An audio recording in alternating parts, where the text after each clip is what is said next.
Ahí estamos. Bueno, vamos a arrancar ahora con el tema de integración numérica, que es el que sigue en la materia. Y algo que interesa mucho porque puntualmente el caso de las integrales, siempre al resolver problemas suelen aparecer integrales y entonces muchas no tienen solución, ¿sí? No tienen solución analítica, pero sin embargo tienen un significado físico, existe un área bajo la curva que uno pudiera querer aproximar.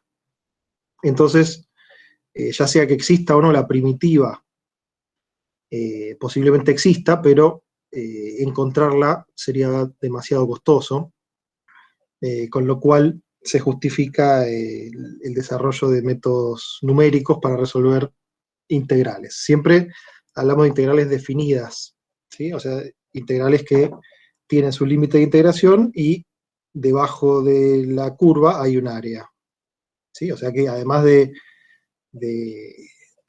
existir la función, tiene que ser, no puede tender al infinito ni nada de eso. Entonces ese es un primer chequeo que siempre hay que hacer a la hora de resolver una integral, ya sea analítica o numéricamente, pero principalmente numéricamente, quizá si no analizamos bien qué pasa en el integrando, el método numérico nos dé un resultado y ese resultado no tenga ningún sentido porque el área es infinito, ¿sí? Entonces, ese tipo de chequeos siempre hay que hacerlos antes de resolver.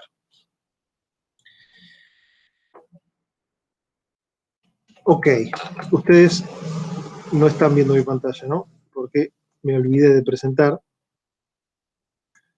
pero ahí vamos.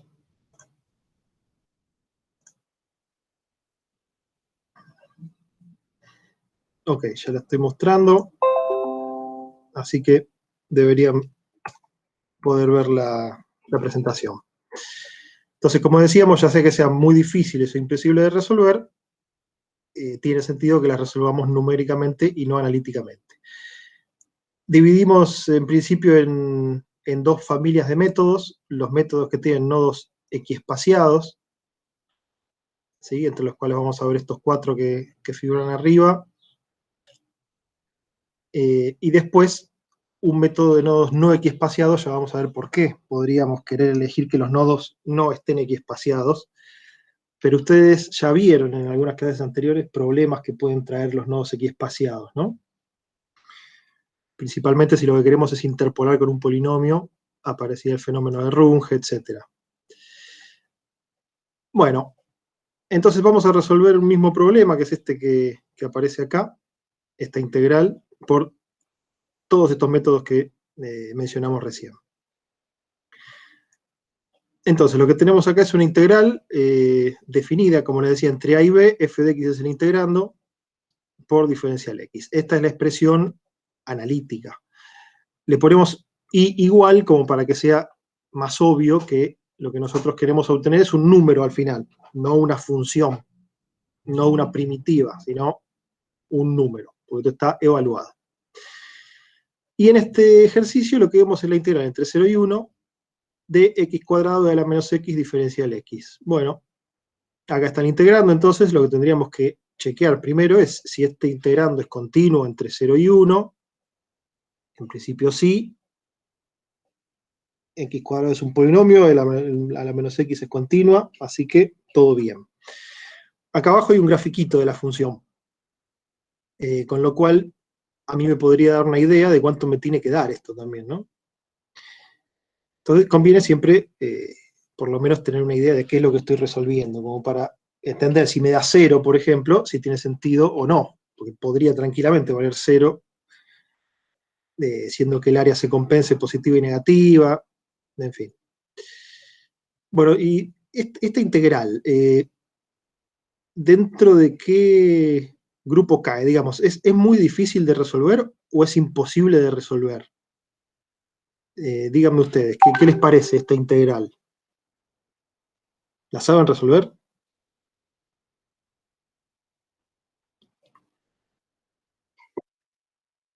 Bueno, está Por bien, me parte, gusta ¿verdad? por partes. Vos tenés una multiplicación, pareciera que x cuadrado es polinómica y e a la menos x exponencial, así que por la reglita mnemotécnica yo derivaría x al cuadrado 2 veces, posiblemente tenga que aplicar partes, y e a la menos x queda siempre igual. Así que la puedo resolver por partes tranquilamente. Entonces no es ni muy difícil ni imposible. Esta es fácil de resolver y de hecho ya la resolví. Acá está.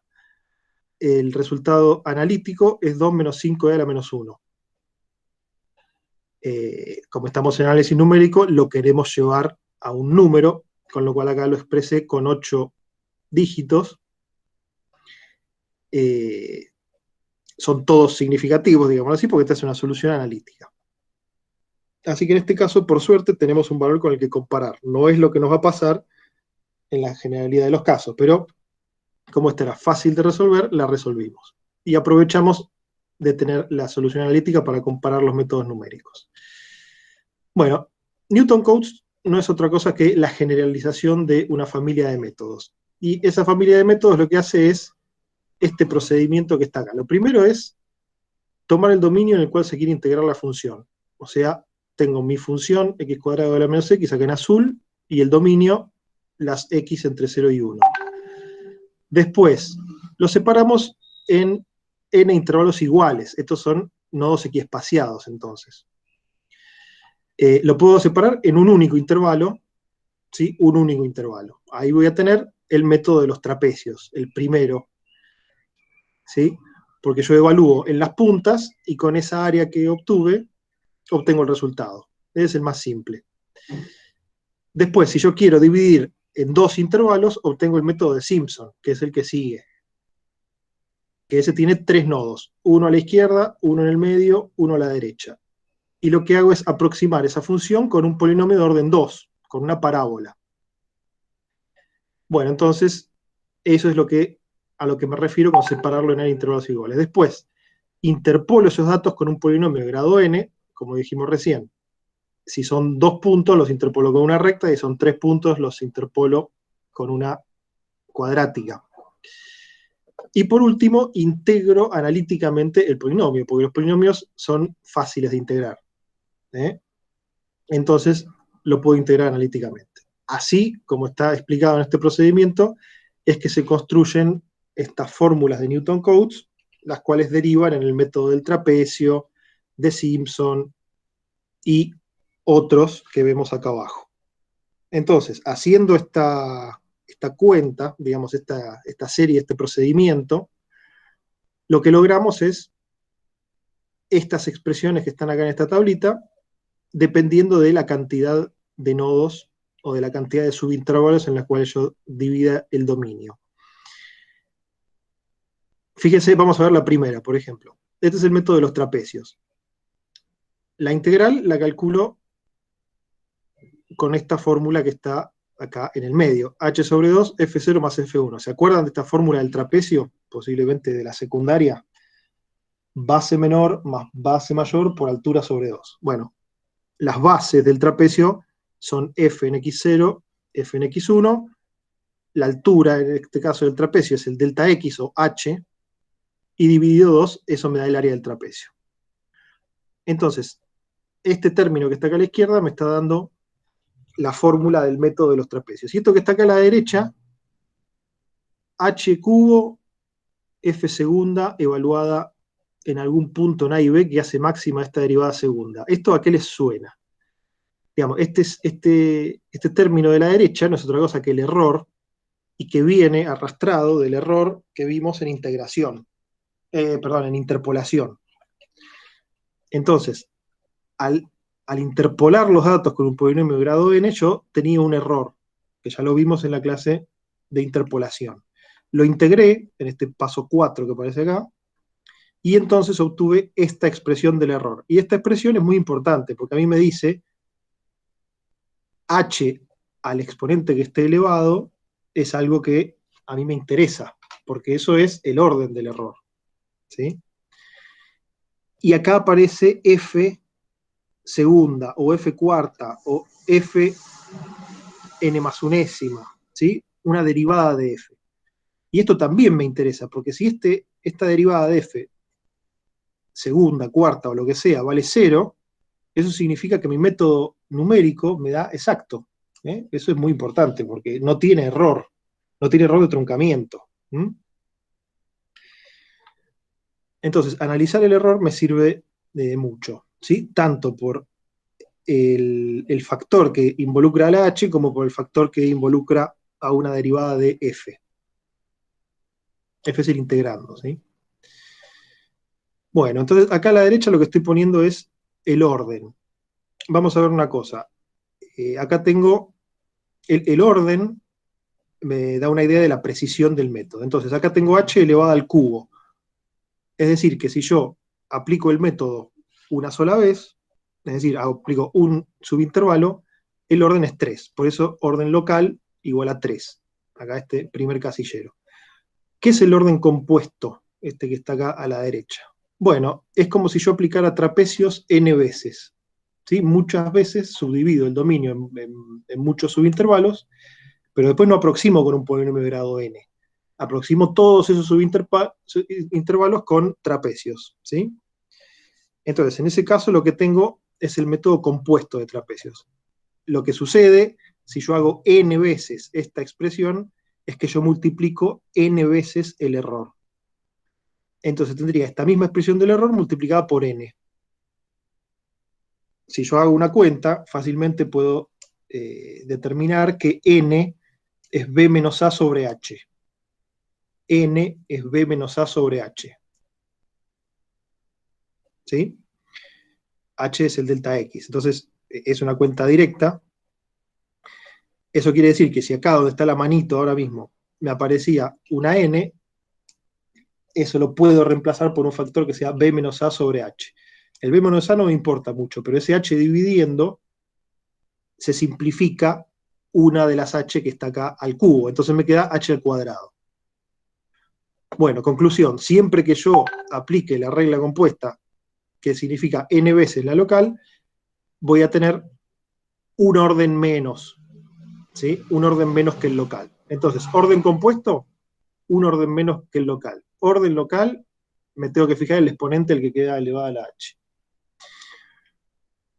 Y por último, este factor que está acá, que tiene f segunda, ¿cuáles son las funciones que tienen f segunda nula?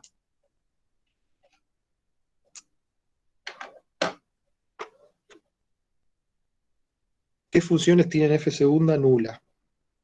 Las rectas. Claro, una función lineal. La función lineal tiene f segunda nula. La f' es la pendiente y la f segunda es 0. Entonces, el método de los trapecios se aproxima de manera exacta hasta polinomio de grado 1. O sea, rectas, lo cual es muy evidente porque el trapecio es una recta al final, ¿no? Entonces, si mi función era una recta, aplico el método de los trapecios y me da el resultado exacto. ¿Sí? Bastante obvio e intuitivo para verlo. Bueno, de acá en adelante es lo mismo que hicimos para el método de los trapecios, pero con más puntos. ¿Sí? Con más puntos. El método de Simpson me da esta fórmula, h sobre 3, f en x0. Una aclaración, este f0 es lo mismo que decir f en x0. ¿Sí? Para ahorrarme letras, le puse f0. Más 4f en 1, en ese caso f1 va a ser el nodo central. Más f en 2, el nodo de la derecha. Y este término que me quedó acá a la derecha es el error. 5 tiene de exponente, entonces tiene orden 5, lo cual quiere decir que el método de Simpson compuesto va a tener orden 4. Siempre se le resta 1. Y acá me aparece f cuarta. Acá me aparece f cuarta. Eso quiere decir que integra de manera exacta hasta polinomio de grado 3, porque los polinomios de grado 3 son los que tienen la derivada cuarta nula.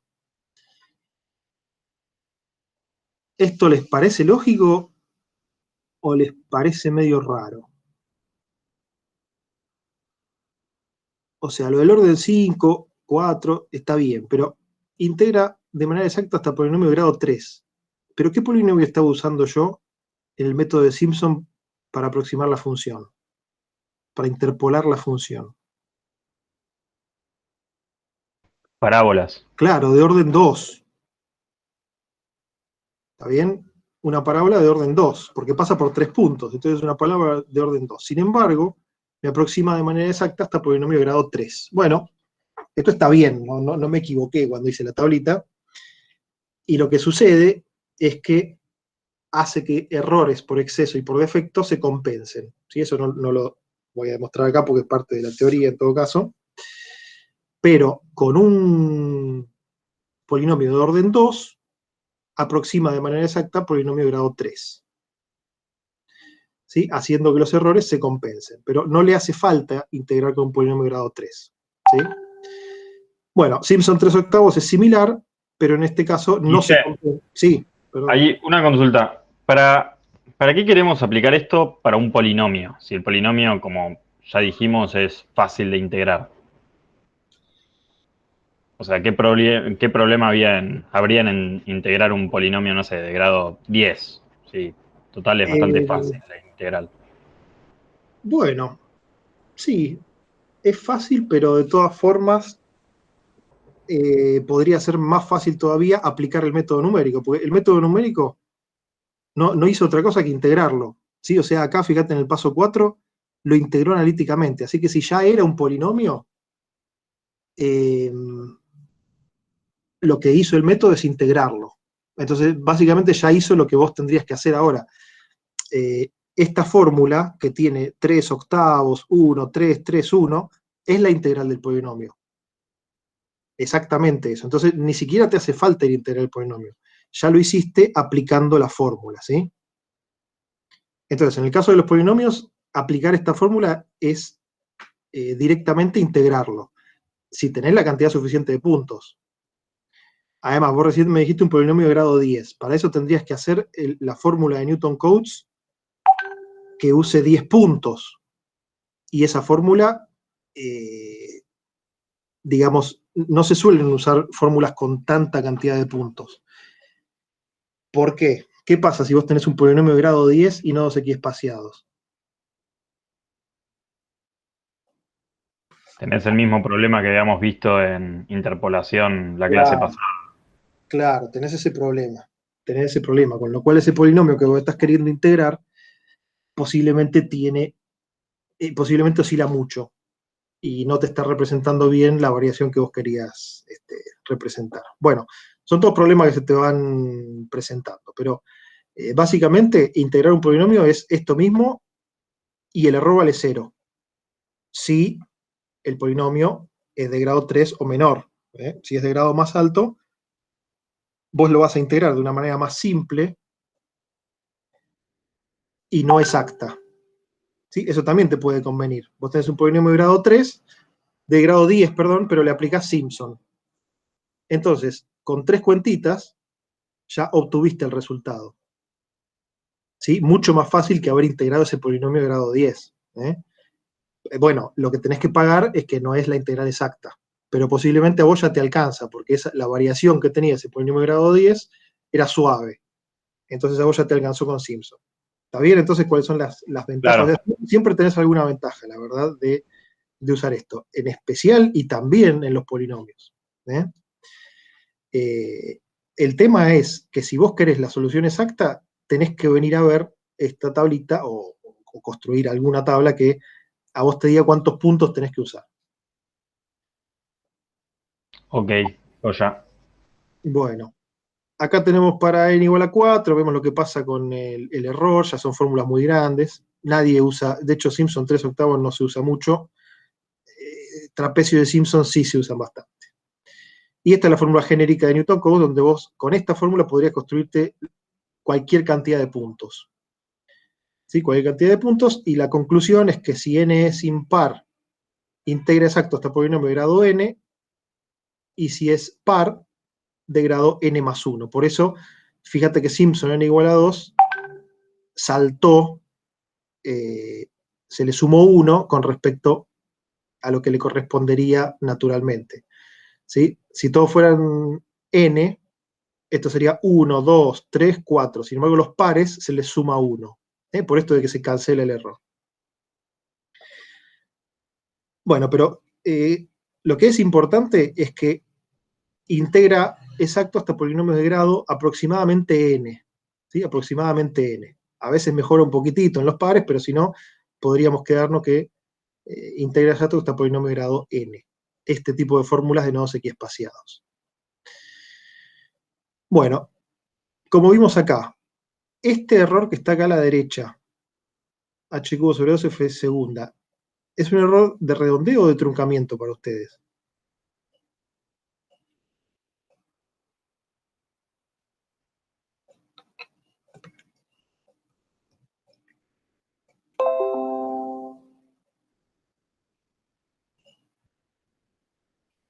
¿Qué les parece? ¿Que este error del que estamos hablando es de redondeo o de truncamiento? ¿Qué tipo de error es este?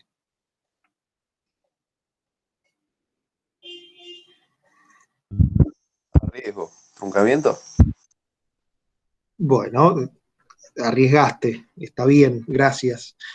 Y además está bien lo que dijiste. Sí, acá no estamos hablando de redondeo. Este error es el que surge de calcular el área bajo la curva de una manera simple y no la integral. ¿Sí? Entonces, claramente es un error de truncamiento.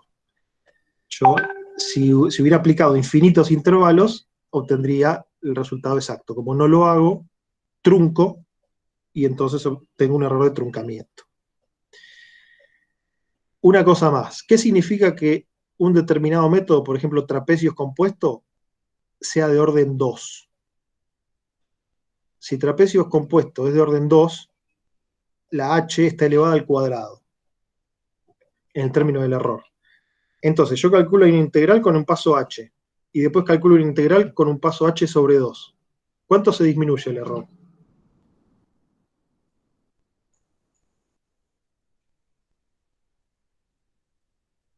Reitero, si yo calculo la integral con un paso h, y después la calculo con h sobre 2, ¿a cuánto disminuye el error? ¿A un cuarto de lo que tenías? Claro, porque imagínense que el error es h cuadrado. Si yo después lo calculo con h sobre 2, tendría que hacer h sobre 2 entre paréntesis todo junto al cuadrado. Entonces me quedaría h cuadrado sobre 4, es decir, un cuarto del error original. Eso significa entonces orden 2, que si yo disminuyo el paso a la mitad, el error se reduce a la cuarta parte. La misma lógica con cualquiera de los otros exponentes o órdenes. Ok, vamos al ejercicio. Entonces, la integral por el método de los trapecios tenía esta formulita, h sobre 2, f0 más f1, que no es otra cosa que el área del trapecio. F en 0 vale 0, porque x cuadrado por l menos x vale 0 a la izquierda. Y f en 1 vale 1. Bueno, reemplazo f en 0, f en 1, y acá me quedó el resultado, 0,1839,3972. Acá lo escribí con 8 dígitos. ¿Son todos significativos o no?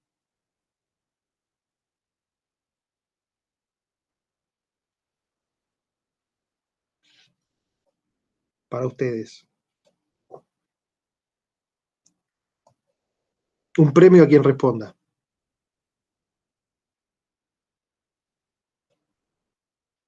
Y Bueno, no sé. quedaron sin premio. Hasta ahora no sé.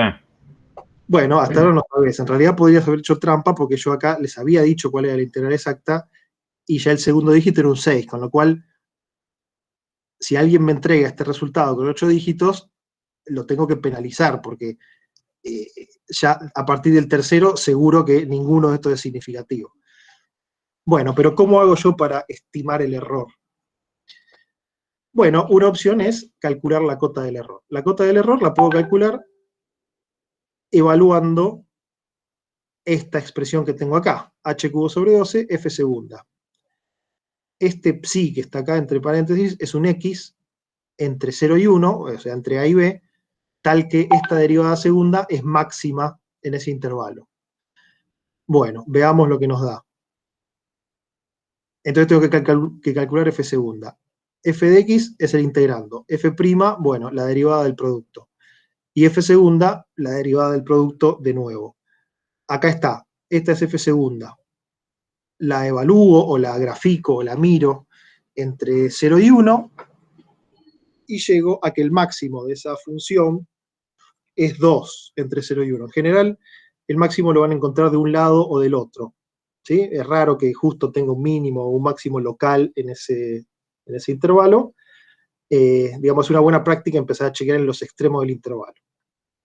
En este caso 0 o 1. Bueno, en este caso f segunda es máxima y vale 2. Este es el máximo de f segunda. Con lo cual, si yo quiero estimar una cota del error, puedo hacer, mejor dicho, esto no es una estimación, esta es una cota del error.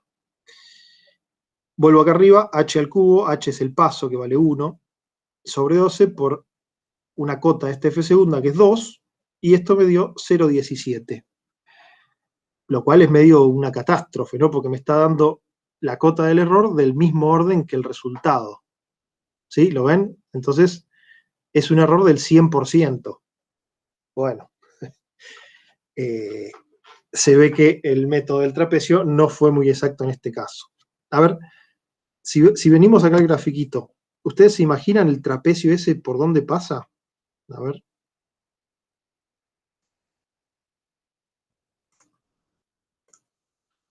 O sea, evalúa la función en los extremos, en el 0, 0 y en el 1, bueno, lo que dé allá 0,36, algo así. A ver, ahí está. Ese es el trapecio que corresponde a esta función entre 0 y 1.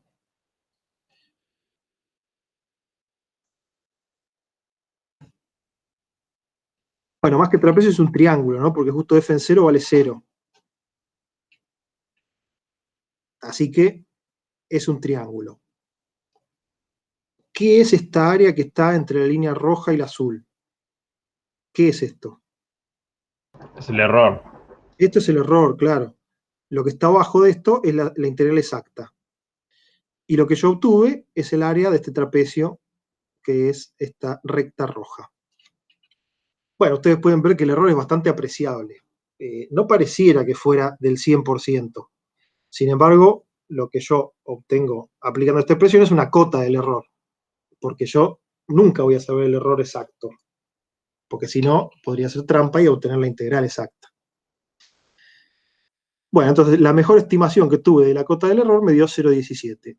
Bueno, pero en este caso, como yo tenía la función analítica y la integral analítica, puedo saber exactamente cuál fue el error. Entonces hago 0,1839,972 menos 0,1606,079. Y eso me da 0,023. O sea que el error no fue tan grande. Este es el error real. Este es el error real. Esta cota del error siempre me tiene que dar más grande. En este caso me dio un orden de magnitud más grande, con lo cual quizá está sobredimensionada esta cota del error. Bueno, pero entonces, en este caso, como tenía la solución analítica, pude obtener el error real, 0,023. Bueno, resolvamos el mismo problema ahora, pero con el método de Simpson. La regla de Simpson, ya lo vimos, aproxima la función con una parábola, o sea, con 3 puntos. Ahora, f en x0 va a ser f en 0. F en 1, ojo, porque ahora es f en 0,5, porque es el punto del medio. Y f2 va a ser f en 1, porque es el punto de la derecha. Así que ojo porque cambian un poco a qué estoy llamando f1.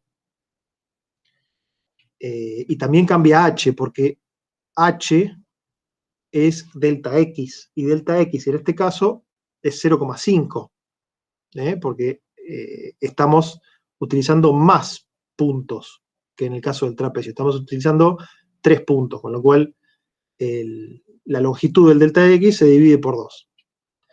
Por eso, acá apareció un medio dividido 3, porque el h vale 0,5. Bueno, y adentro de la integral, del paréntesis, reemplazo por la evaluación f en x0, x1, x2. Y en este caso me dio 0,16, 2,4, y qué sé yo. Ya a simple vista podemos ver que este valor se parece más a la solución exacta. Bueno, si quisiéramos hacer la cota del error, entonces podríamos recurrir a la formulita del error, porque ya la tengo, ahora voy a tener que calcular hasta f cuarta. Bueno, yo por suerte ya tenía hasta f segunda, f tercera y f cuarta. Acá me queda un polinomio multiplicando por a menos x. El máximo entre 0 y 1 me dio 12. Entonces, vuelvo a la formulita del error y la cota del error me dio 0,0042. Fíjese que mejoró muchísimo con respecto a la cota del error de trapecios, porque tiene 2 ceros más esta. O sea que un cambio tan simple hizo que mejore un montón. Y el error real, bueno, lo que hago es este 0,162 menos 0,160 y me dio 0,018, doble 0,18. Este es el error real. En este caso no dieron tan distintos, sin embargo la cota del error sigue siendo bastante más grande que el error real. Bueno, si yo no pudiera obtener el error real, entonces no tendría otra cosa que la cota del error. Y si yo tuviera esta cota del error y este resultado 0,1624, si ustedes tuvieran que expresarlo correctamente, ¿cómo lo expresarían? Primero de todo pongo 0.005, o sea, maximizo la cota a un dígito. Y bueno, como ya ahí tenés un 5, vas a tener que sacar para los dígitos alguno, o sea, ¿qué tenés? Tenés 1, 2, 3, y vas a dejar 0.16. Porque Claro. el 2 ya no te sirve, no es significativo por la cota que es con 5, ¿no? Así que ese 2 no sirve, no es medianamente significativo, así que lo sacas, Tuki. Muy bien, 0,16 más menos 0,005. Perfecto, ese es mi resultado. Y en el anterior, yo tenía esta cota del error. 0,2 sería, ¿no? Ajá. Y acá arriba, entonces, ¿qué pongo?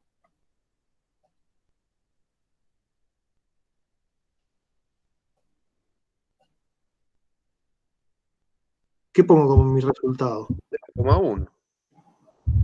Bueno, ahí sí te redondeo truncado, ok. Si hubieras hecho redondeo simétrico, tendrías que haber puesto 0,2 más menos 0,2. Está bien, pero eso significa que mi resultado estará entre 0 y 0,4. La verdad que bastante grosero el resultado, ¿no? Bueno, en este caso ya estoy bastante más cerca de la solución analítica. Muy bien. Vamos a ver extrapolación de Richardson. Esta es una manera de mejorar un resultado del cual yo conozco cómo varía el error. Esa es la extrapolación de Richardson. Es una mejora del resultado obtenido con algún método si yo tengo una idea de cómo va variando el error.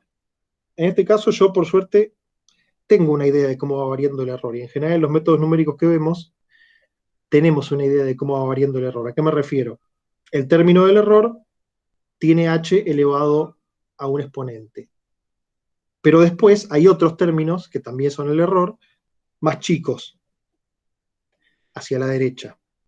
Y en general, si yo deduzco el método, puedo ir viendo cómo varían los exponentes de los términos que quedan a la derecha del término principal, ¿sí? Entonces, cada vez que yo conozca cómo varía ese error, puedo mejorar el resultado del método aplicando esta extrapolación de Richardson. Vamos a hacer un ejemplo simple, como para que se entienda esto. Porque este método es importante entenderlo, porque lo podemos aplicar a varios temas de la materia. Este tipo de mejora, esta extrapolación de Richardson.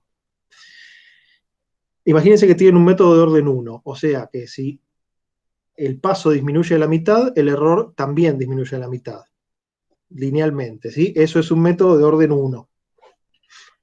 Bueno, entonces yo calculo la integral con un paso h y me da, por ejemplo, un valor 10,50. Este es el valor que me da la integral si yo la calculé con un paso h.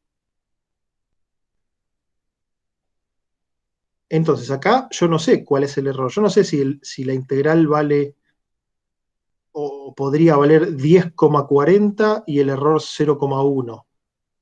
O capaz que la integral valía 5 y el error vale 5,5. ¿Sí? Con un solo valor, yo no tengo ninguna pauta dentro de ese valor cuánto corresponde a la solución exacta y cuánto corresponde al error. Bueno, pero ahora yo calculo con el mismo método, la misma integral, pero utilizando un paso la mitad de chico, ¿sí? Con un paso de la mitad. Y obtengo una integral de 10,25. ¿Ustedes se imaginan que esto me puede dar alguna información? ¿Por qué? Si yo calculé el error con paso h y me dio un resultado, lo calculé con h sobre 2 y me dio otro resultado. Entonces, ¿por qué eso me tendría que dar alguna idea sobre el error? ¿Cómo se redujo el error del cálculo con h al cálculo con h sobre 2?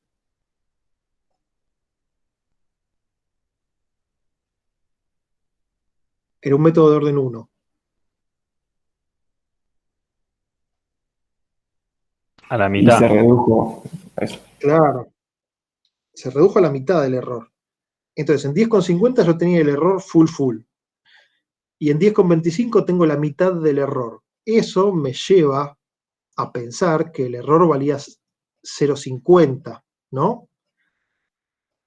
Porque si valía 0,50 y yo, al disminuir el paso a la mitad, me dio 10,25, entonces esa reducción de la mitad vale 0,25, o sea que el error completo vale 0,5. Bueno, esta lógica se puede complicar un poquitito y aplicar a métodos que tengan distintos órdenes y además a reducciones del paso que no sean necesariamente la mitad. ¿Sí? ¿Se entendió entonces por qué si yo disminuyo el paso a la mitad puedo inferir cuánto vale el error? Por supuesto que estamos hablando de errores, ¿no? Con lo cual estamos en un mundo inexacto, ¿sí? No es que yo voy a obtener el método exacto, voy a obtener un resultado mejorado del original, pero no uno exacto. Bueno, en este caso tan simple, entonces, obtuve un resultado mejorado para esta integral y de 10, ¿sí? Aplicando la lógica que vimos recién.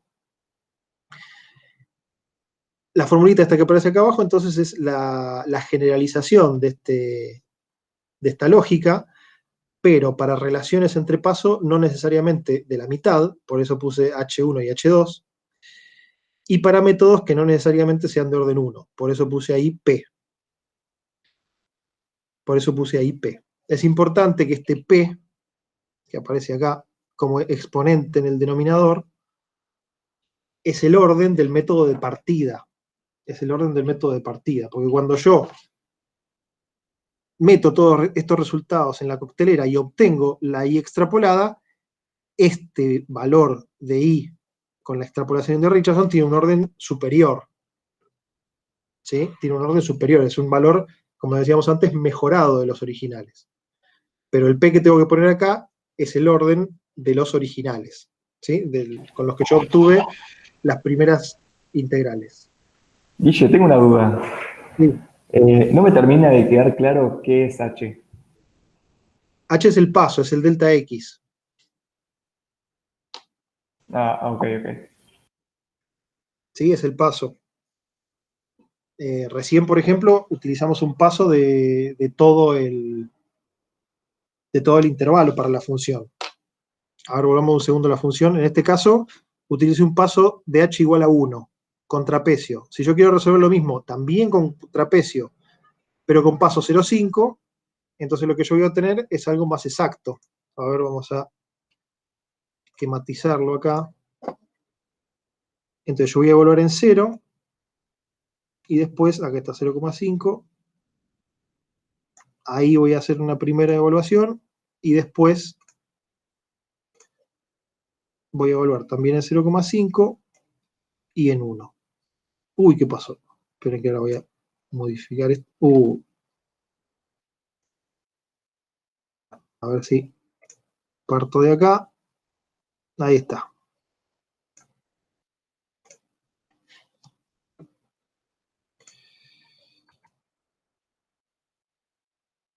Ahí está. Entonces, en este caso lo podría hacer tranquilamente. De hecho, lo vamos a hacer ahora. La recta que está por arriba es el método de trapecio con h igual 1.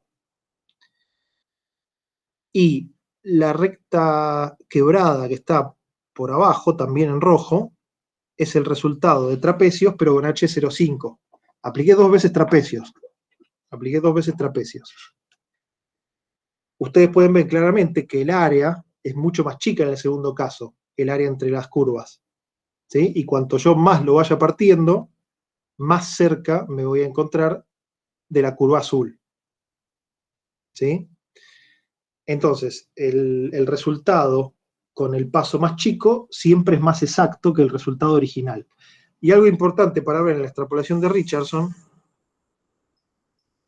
y por eso se llama extrapolación y no interpolación, que es que el resultado mejorado está por afuera del intervalo definido por los dos resultados originales. Fíjense, los dos resultados originales eran 10,5, error grande, porque h es grande. 10,25, error chico, porque el paso es chico. La extrapolación de Richardson nos da un resultado por fuera de este intervalo, o sea, 10, y del lado del más exacto, del lado del que tiene menos error, por suerte, porque si me fuera para el otro lado, obtendría un resultado con más error. ¿Sí? Entonces, esas son dos cosas que cuando ustedes apliquen la formulita de Richardson, que quizá no es del todo fácil de recordar, pero es fácil meter la pata con un menos, dar vuelta H2 y H1, etc. Lo que ustedes siempre tienen que chequear primero es que sea una extrapolación, o sea, que el valor les quede por fuera, y después que el valor le quede del lado del resultado más exacto, o sea, del que usa paso más chico. ¿Sí? ¿Está claro? Ok. Vamos a aplicar al caso que vimos antes. Entonces, el método de Romberg, acá aparece un nuevo apellido, pero no hay nada nuevo.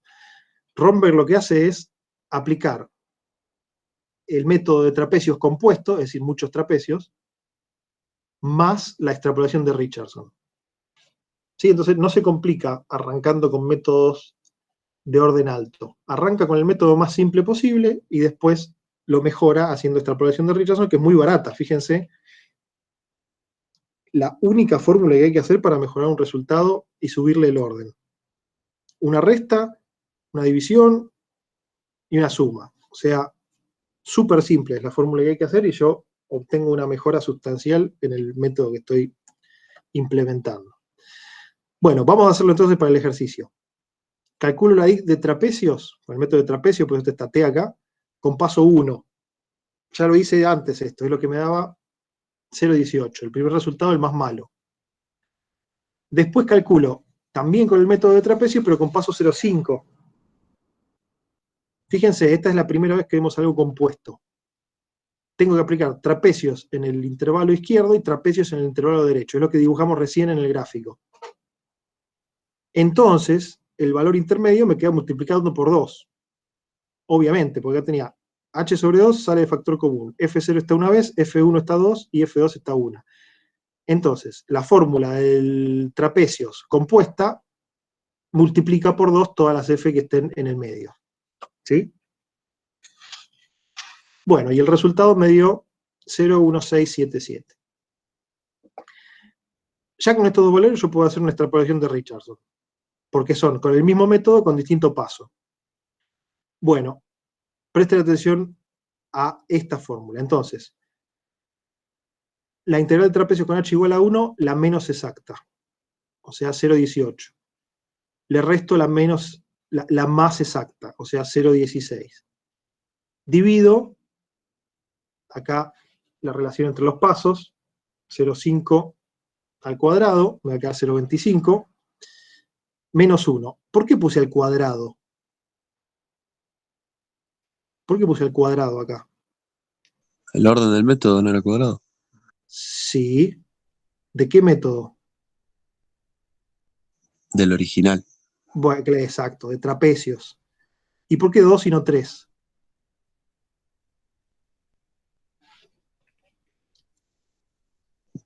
No estabas viendo el orden compuesto. Claro, estoy usando el método compuesto de trapecio, porque estoy usando muchos métodos de trapecio. Bueno, entonces obtuve 0,1624, 0,168. ¿Les suena este valor?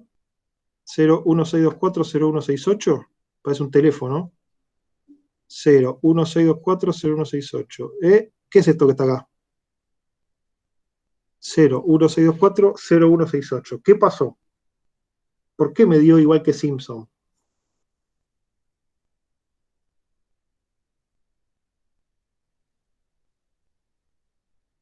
Bueno, no sé si es fácil responder al por qué, pero el método de Simpson, si uno le aplica extrapolación de Richardson, perdón, el método de trapecios, si uno le aplica extrapolación de Richardson, lo que obtiene es el mismo resultado que con el método de Simpson.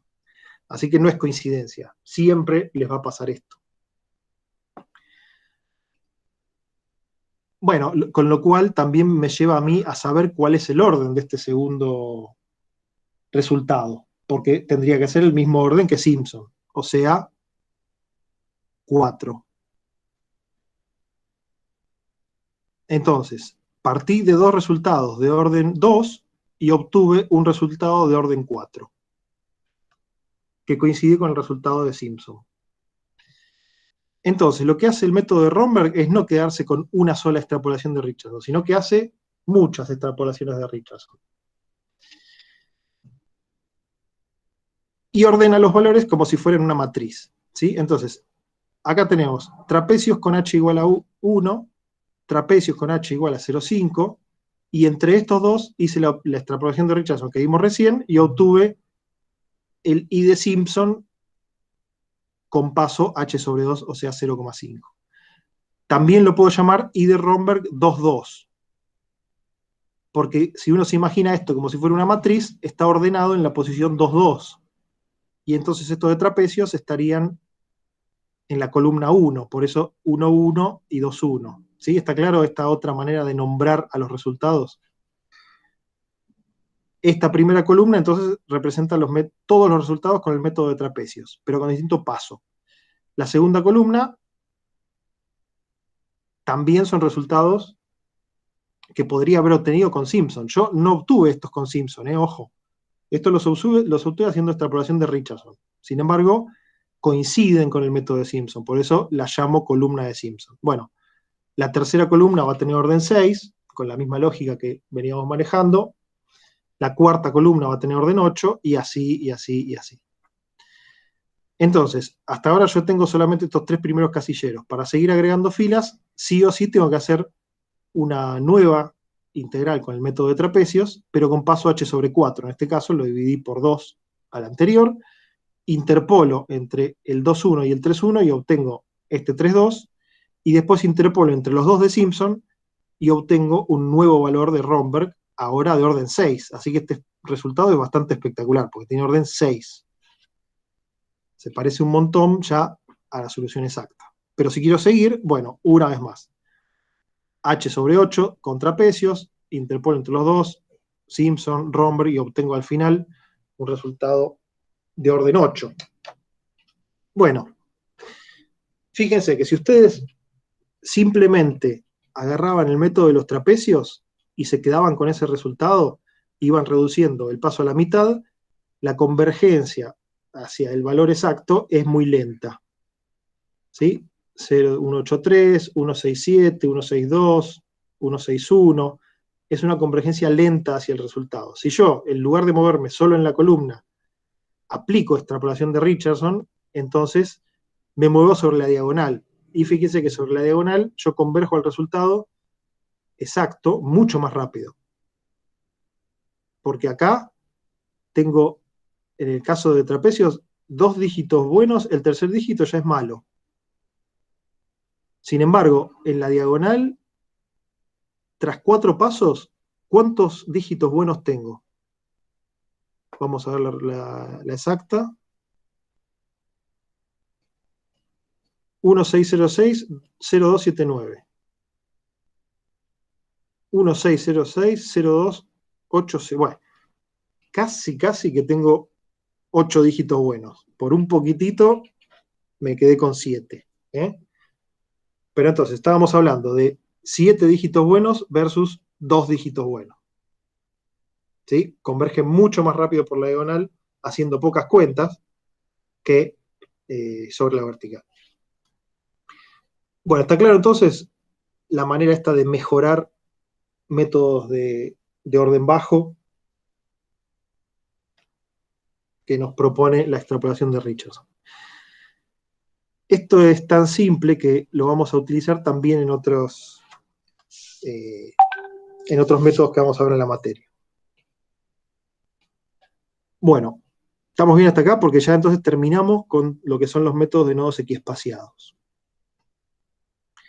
Y pasamos al último tema, que es el tema de nodos no equiespaciados. O sea, ahora voy a tener nodos que no están separados igual. ¿Por qué hago esto? Bueno, porque puedo obtener mejores resultados. Ya habíamos visto, incluso en interpolación, que el fenómeno de Runge se daba si los nodos estaban equiespaciados. Sin embargo, si yo aplicaba las abscisas de Chebyshev, entonces obtenía un error disminuido. Bueno, una lógica similar usa Gauss.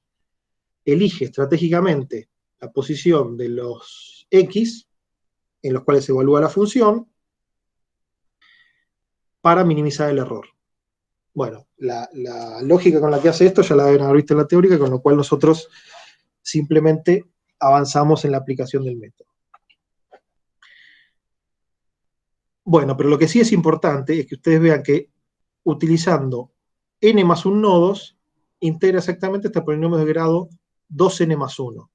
Acuérdense de los métodos de Newton Cotes que habíamos visto antes. Si yo tenía grado n, más o menos aproximada de manera exacta, polinomio de grado n. O si tenía n más 1, lo mismo, polinomio de grado n más 1. En este caso, usando n más 1 nodos, yo integro de manera exacta polinomio de grado 2n más 1. Ese 2 es fundamental, porque quiere decir que usando poquitos nodos yo puedo obtener un resultado el doble de bueno. ¿Sí?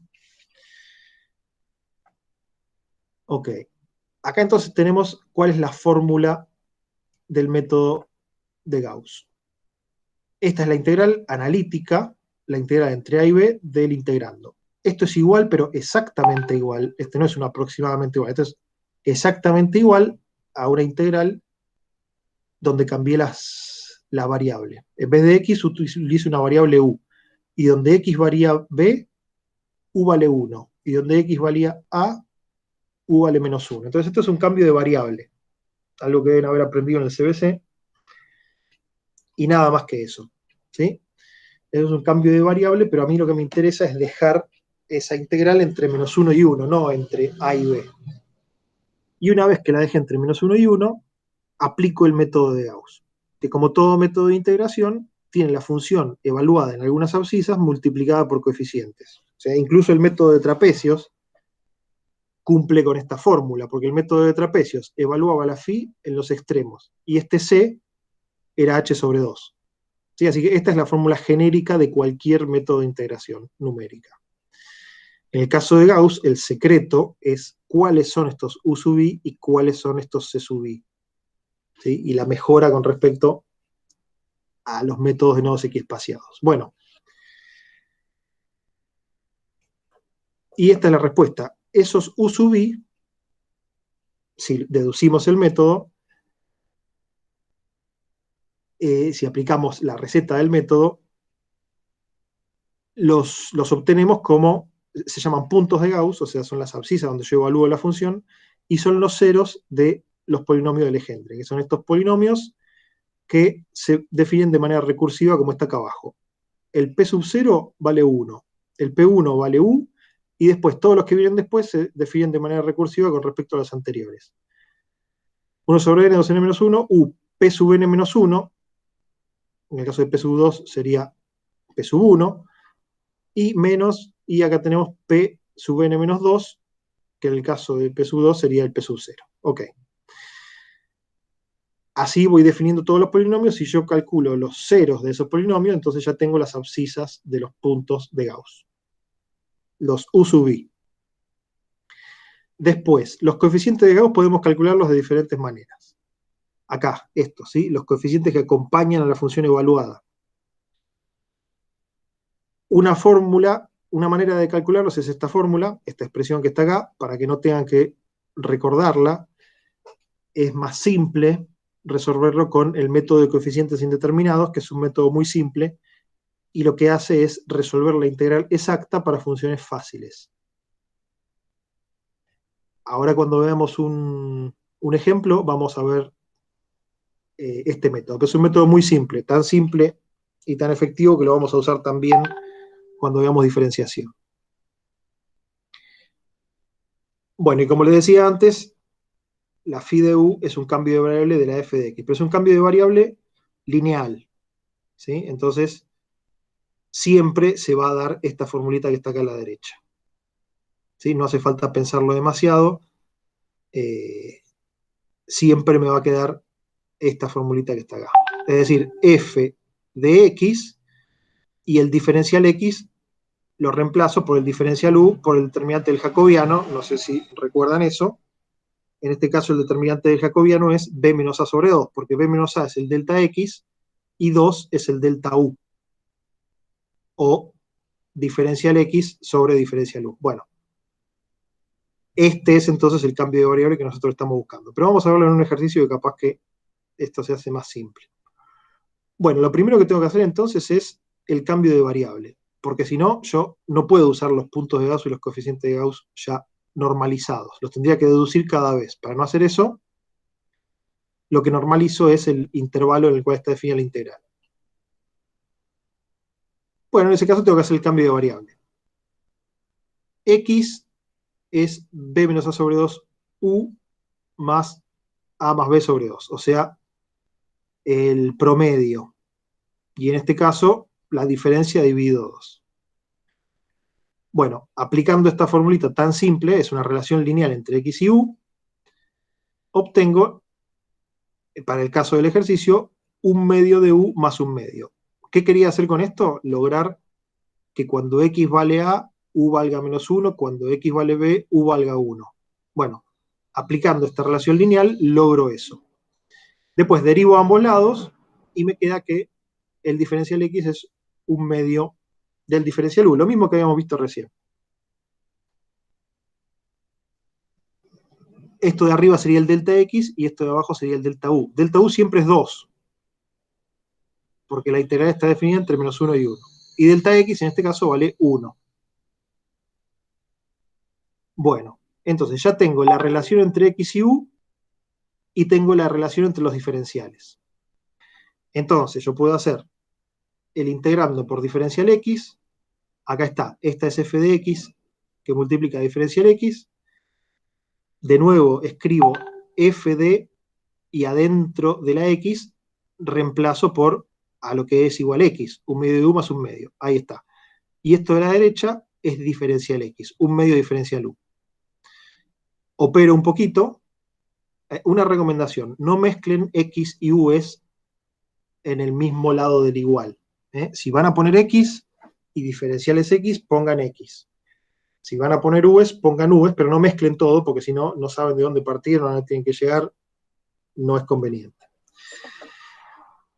Bueno, acá lo único que hice fue evaluar la f de u, y esto que me quedó acá es phi de u diferencial u.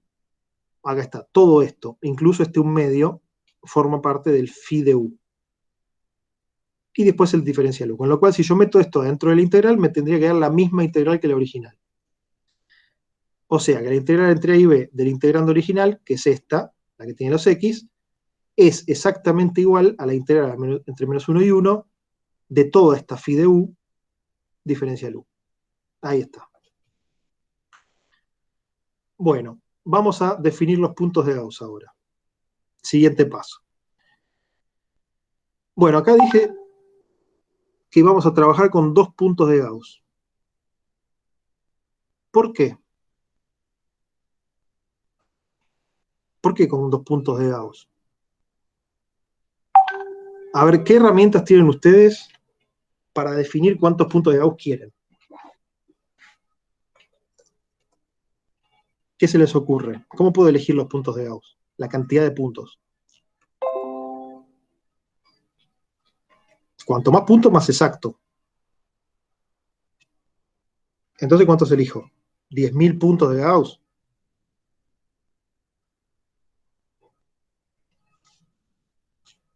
No parece muy lógico, ¿no?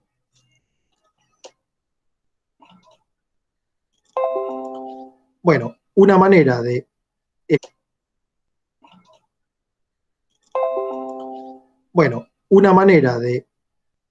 elegir los puntos de Gauss es decir, bueno, yo quiero integrar exactamente el integrando. Lo quiero integrar de manera exacta. Entonces, en ese caso, yo podría elegir la cantidad de puntos tal que me dé un resultado exacto. ¿O no? Escucho respuestas.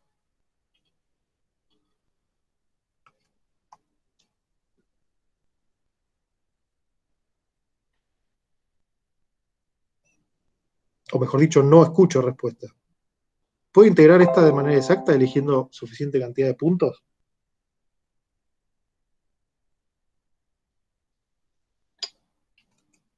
Bueno, ahora empiezo a temer que se me haya desconectado la conexión. No, simplemente estamos más perdidos que... Ah, ok, qué susto. No, bueno, pero por lo menos estamos en la clase. Eso ya me deja más tranquilo. A ver, ¿yo puedo integrar esta función de manera exacta? ¿X cuadrado e a la menos X? ¿O no? Con el método de Gauss me refiero.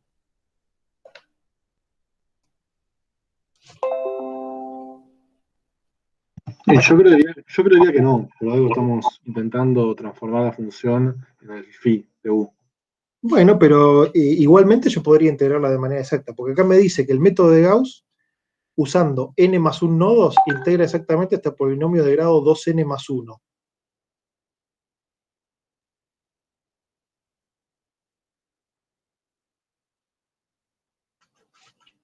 Entonces, ¿cuántos nodos tendría que usar para integrar de manera exacta este integrando? Pero eso no es un polinomio. Ah, bueno, está bien. Entonces no lo puedo integrar de manera exacta. Si fuera un polinomio, sí. Pero como no es un polinomio, yo no puedo integrarlo de manera exacta. Entonces, la verdad que la cantidad de puntos de Gauss que yo elija es un poco arbitraria. Bueno, en este caso voy a elegir 2.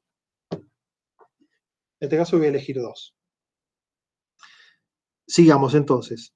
Si yo voy a trabajar con 2 puntos de Gauss, necesito el polinomio de Legendre de grado 2 para calcular sus raíces y entonces con ellas definir las abscisas donde voy a evaluar la función, o sea, los puntos de Gauss. Este es el polinomio de grado 2 de Legendre. 1 medio 3u cuadrado menos 1. ¿Se ve cuáles son las raíces de este polinomio? O sea, tiene que valer 0 el paréntesis. O sea, 3u cuadrado igual a 1. O sea, u cuadrado igual a 3. O sea, u igual más menos raíz de 1/3. ¿Sí? Primera conclusión, me van a quedar valores simétricos con respecto al 0. Bueno, entonces estos son los puntos de Gauss. Es decir, los u sub i. Lo siguiente que tengo que hacer es calcular los c sub i. Vamos a calcularlo mediante el método de coeficientes indeterminados. El método de coeficientes indeterminados lo que hace es integrar funciones fáciles.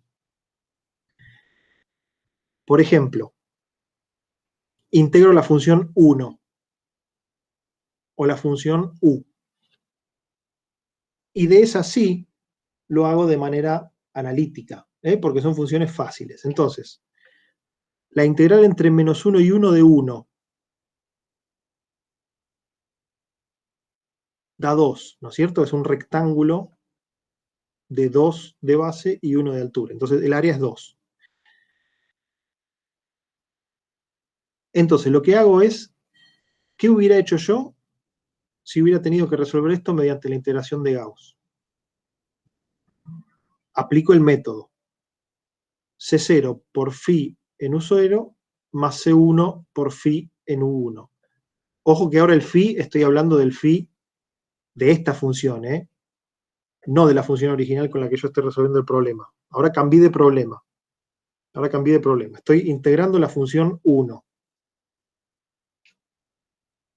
entre menos 1 y 1. Entonces, aplico el método de Gauss, y el método de Gauss me dice que esta integral yo la puedo aproximar haciendo C0 por phi en U0 más C1 por phi en U1.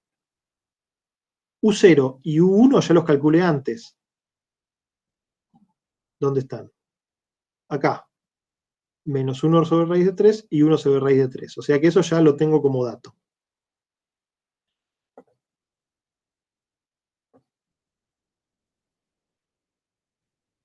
Entonces hago C0.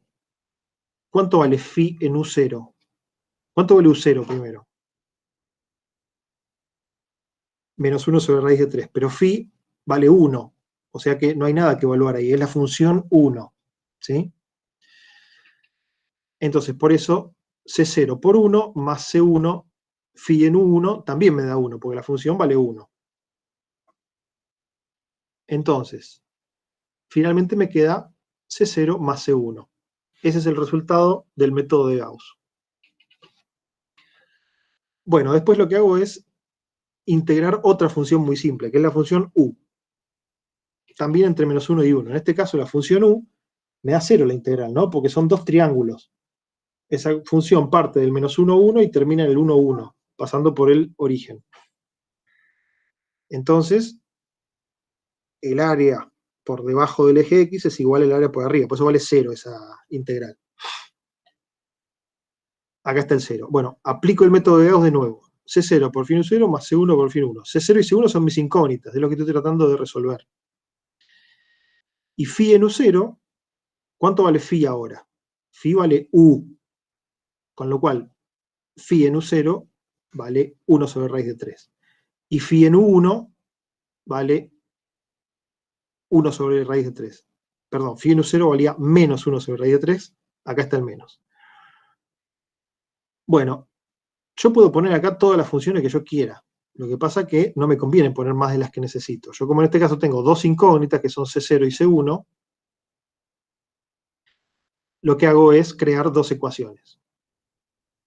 Una que es la integral de 1 y otra que es la integral de U. Listo.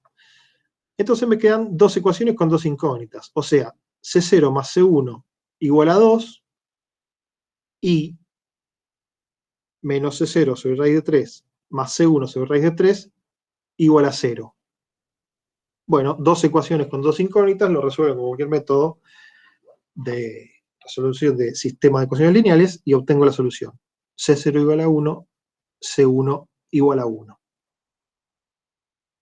¿Está claro el método de coeficientes indeterminados o le quedaron dudas con respecto a esto? A mí me quedó una duda en el punto B mediante coeficientes indeterminados, donde vos decís que phi de U0 es igual a 1 y que phi de U1 es igual a 1 en el primer renglón, ahí abajo. Está bien. Entiendo el siguiente, porque habíamos dicho que esas eran las raíces de este caso, pero esa me mareó un poco.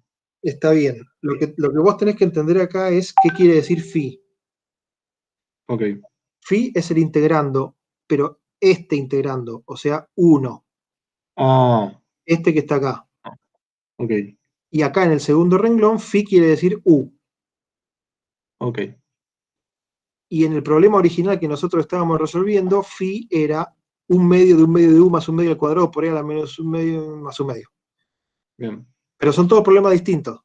Son dos problemas distintos. Entonces, no confundir las phies. Muchas veces pasa eso. Piensan que esta es phi. No, esta es la phi del problema original. Ok. Pero al hacer coeficientes indeterminados, cambio el problema. Y phi es el integrando, lo que está dentro de la integral. En este caso, como vale 1, no importa cuánto valga U. Siempre vale 1, porque la función es 1. en este caso que la función vale u, ahí sí toma el valor de u. Y en general, si yo necesito más ecuaciones, lo que voy a poner es u cuadrado, u cubo, u cuarta, u quinta, porque son todas funciones muy fáciles de integrar. Y son linealmente independientes, ¿sí? No podría yo poner dos funciones linealmente dependientes porque no sería una nueva ecuación. Sería una ecuación igual a una anterior. Bueno, entonces, con esto yo ya determiné C0 y C1. Y con lo que habíamos visto antes, había determinado también U0 y U1. Eso quiere decir que la formulita de la cuadratura de Gauss, ya tengo todo, porque tengo la cantidad de puntos, tengo los puntos y tengo los coeficientes de Gauss. Entonces lo único que me queda es evaluar. Bien. Ahí estamos. Vamos a resolver la integral por Gauss, que es lo que todos estábamos esperando. La integral entre menos 1 y 1 de phi de u, ahora este phi es la función que estamos resolviendo, diferencial u. Aplico el método de Gauss. C0 por phi en U0 más C1 por phi en U1. Espectacular. C0 vale 1. Phi en U0 es todo este choclo donde todas las U's las reemplacé por menos 1 sobre raíz de 3. C1 después del más vale 1. Phi en U1 es todo este choclo donde todas las U's las reemplacé por 1 sobre raíz de 3. Y todo esto me dio 0,15941043. Bueno, ¿cuál es el error de este método? 0,2012. El error real. 0,2012. Vamos a volver al método de los trapecios como para comparar dos métodos que usan dos puntos, porque el método de los trapecios usa dos puntos que están en las puntas. Y el método de Gauss usa dos puntos que están en más o menos 1 sobre raíz de 3 en este caso. Entonces comparemos, hagamos una comparación justa. Gauss con dos puntos con trapecios. Gauss con dos puntos, 0,0012. Y trapecios,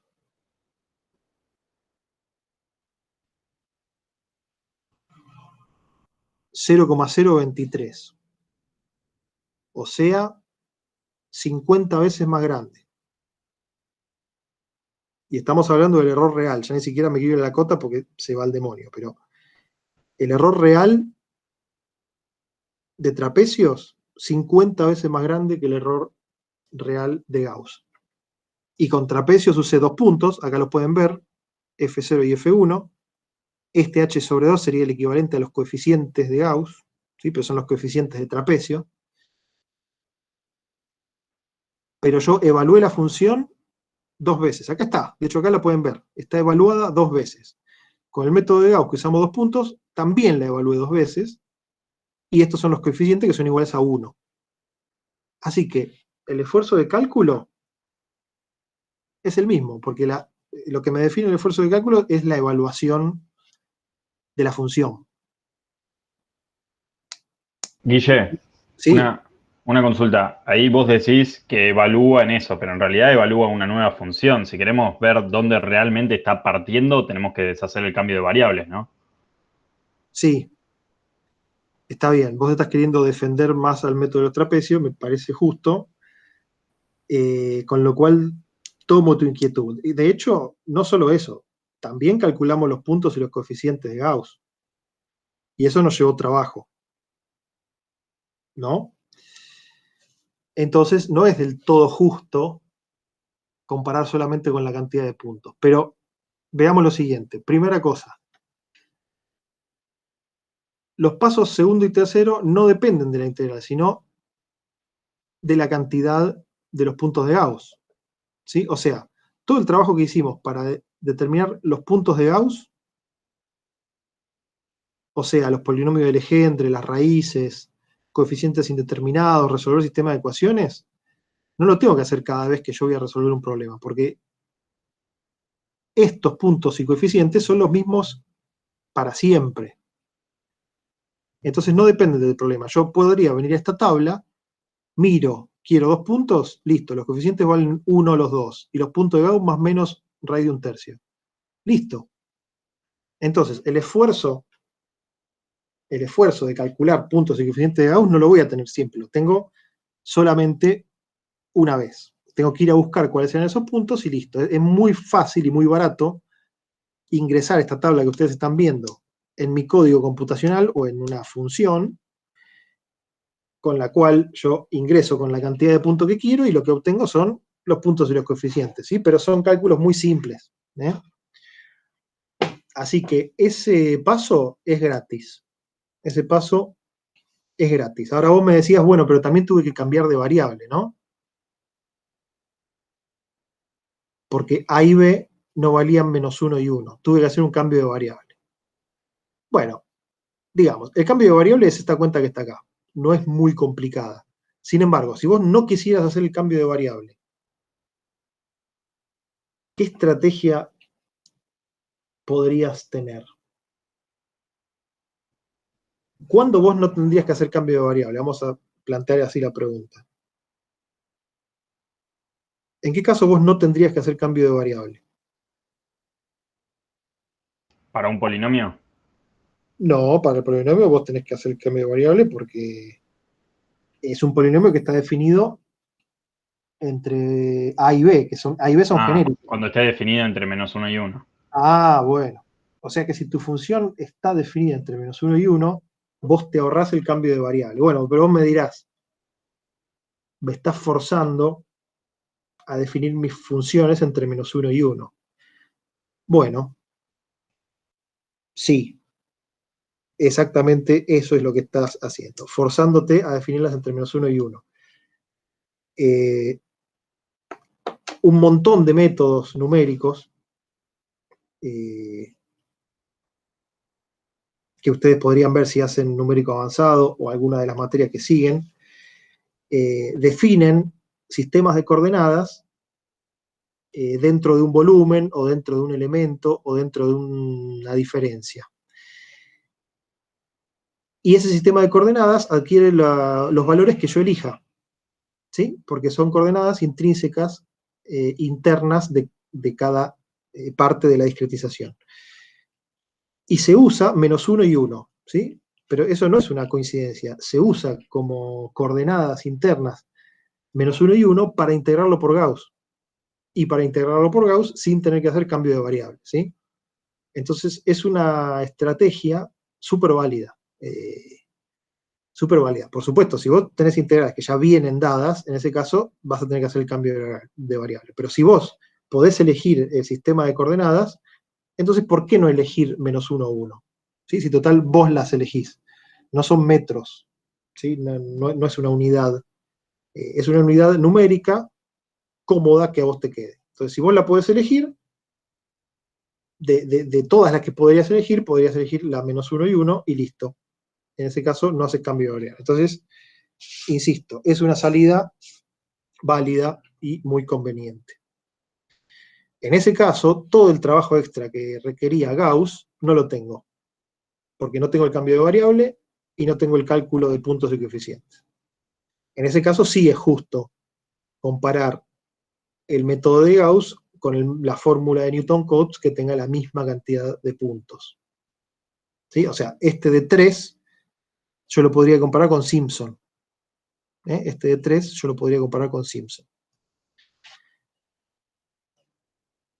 Y acá tenemos también con 4 puntos de Gauss, con 5 puntos de Gauss. Fíjense una cosa, los puntos de Gauss son simétricos con respecto al 0. Eso se ve a la derecha. Con un punto de Gauss es el 0, porque es uno solo. Después más menos, y si son impares, aparece el 0, ¿no? Y después, a puntos simétricos les corresponde el mismo coeficiente de Gauss.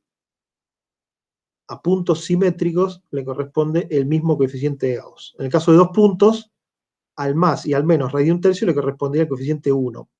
En el caso de 3 puntos, al más menos raíz de 3 quintos, a ambos valores le corresponde el coeficiente 5/9. Entonces, una manera de chequear que están haciendo las cosas bien es hacer siempre este chequeo. ver que sean simétricos, ver que si es impar tiene que aparecer el 0, y después ver que a puntos simétricos de Gauss les corresponde el mismo coeficiente. Como dato les digo que no se suelen usar muchos puntos de Gauss. Es preferible discretizar el intervalo con muchos intervalos de interpolación chica, ¿sí? Con pocos puntos de Gauss. Yo la verdad que en mi vida no creo haber visto integrales con más de 3 puntos de Gauss. Muy excepcionalmente 4, pero insisto, es tan raro que ya les diría que ni siquiera se usa. O sea, a lo sumo 3 puntos de Gauss. A ver, vamos a ver, 3 puntos de Gauss. En ese caso, n valdría 2, porque serían 3 nodos o 3 puntos. Obtendrían, integraría de manera exacta el polinomio de grado 5. Bueno, seguramente muchos de los problemas de ingeniería tienen una solución simplificada o con alguna hipótesis, que son polinomios que no son más grandes que grado 5. ¿Sí? La ecuación de elasticidad, la ecuación de calor, la ecuación de campo electromagnético, en general son derivadas segundas o al sumo derivadas cuartas, pero cuya solución, por lo menos en un problema simple, no suelen ser polinomios de grado más grande que 5, con lo cual 3 puntos de Gauss es algo que en ingeniería es bastante lógico para quedarse ahí. Básicamente porque si usara 4 puntos obtendría el mismo resultado, ¿sí? No es tan exacto. Bueno, entonces, para la vida y para la carrera y para sus trabajos, esta tabla es suficiente. Ustedes no tienen que calcular nunca más puntos ni coeficiente de Gauss. Sin embargo, en la materia, como estamos aprendiendo a aplicar y a deducir el método de Gauss, se les puede pedir que ustedes calculen puntos o sepan cómo se tienen que calcular o los coeficientes de Gauss, con lo cual está bien que tengan esta tablita, pero también tienen que saber el procedimiento. Saber que si les dan los polinomios de Legendre, bueno, las raíces son los puntos de Gauss y después aplicar el método de coeficientes indeterminados para calcular los coeficientes de Gauss. La formulita esta no, porque es complicada de memorizar, es mucho más simple hacer estas integrales y listo. Bueno, ¿dudas con respecto al método de Gauss que les hayan quedado?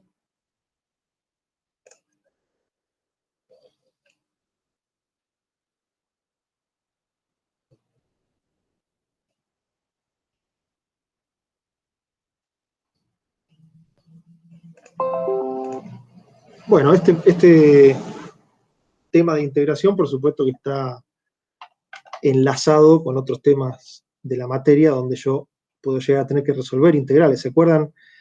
Ajuste de funciones, por ejemplo. En el término independiente aparecían integrales. Resolverlas numéricamente es algo que ahora ustedes pueden hacer, porque ya lo vimos acá. Con lo cual, este tema nutre a otros dentro de la misma materia y, por supuesto, a otros métodos numéricos que puedan ver más adelante. Bueno, voy a dejar de grabar, así no se hace tan grande.